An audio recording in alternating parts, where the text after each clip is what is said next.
In 1987, I was playing with the Swiss Fisherman band, and we also joined with Roselle, and we were playing with Roselle from then.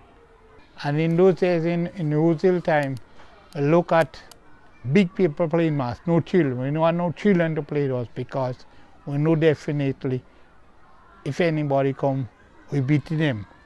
And we didn't scared of that because we're bad and we're mad and we're playing mass. But right now, presently, we're trying to groom the children. So when they get big, they won't remember, well, we used to fight. They will always know that they play Shortknee as a youth. To keep the Hermitage Shortknee band alive, I invest in the youths, the kids, because we have children from 2 years upwards in the band. And we have a band with kids over 50-something. My band presently is 135 members strong, both children, men and women. People just feel, like, in the Shortknee thing, like making money. It's not a money-making thing. What we do is, whenever we go in the competition, whatever proceeds we get, we just give back to the children. Exercise books, notebook, pencils, pen, give back. And even to the elderly, people who used to play mass a couple years ago and can't play again and they might have some needs. Well, the only change I observe in Shortknee right now, presently, they shouldn't be judging Shortknee with Vaco and Wild Indian and all cutting. They should judge in Shortknee by Shortknee itself. Because, you see, they have us, we have to make up song, practice the song to sing on the road. And you have a band just doom, doom, doom, doom, making noise on the stage, and they're judging them with us. It shouldn't be. The Grenada Shortknee is traditional masquerade at its best in Grenada. It speaks to history, it speaks to identity, it speaks to who we are as a people and where we came from. All of that is captured in the Shortknee's costume.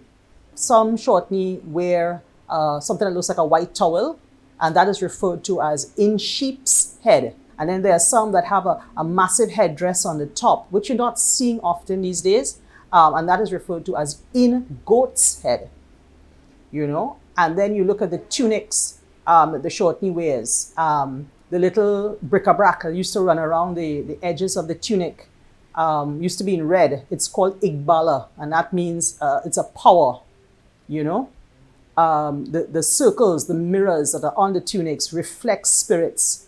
The baggy clothing allows for the character, the masquerader, to be completely covered from head to toe. The mask itself used to be made, and it still is to an extent, from wire mesh.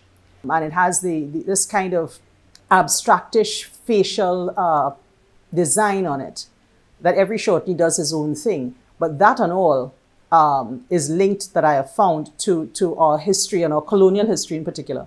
The patterns that are used are reflective of the West African Igungun patterns and layers of fabric. So there's a lot of history that's embedded in the Grenada Shortknee. You just have to go back and look at our history and see it. I mean, every time I see them parading and walking by, or rolling by as they call them, I am absolutely astounded and amazed at what this is. I mean, yes, it's carnival, but it's so much more than that. Walking history is what the Grenada Shortknee is. You see, a lot of people believe that the traditional mass, Shortknee thing, is devil thing. Well, I personally believe that it's a part of our culture, and we want that culture to grow.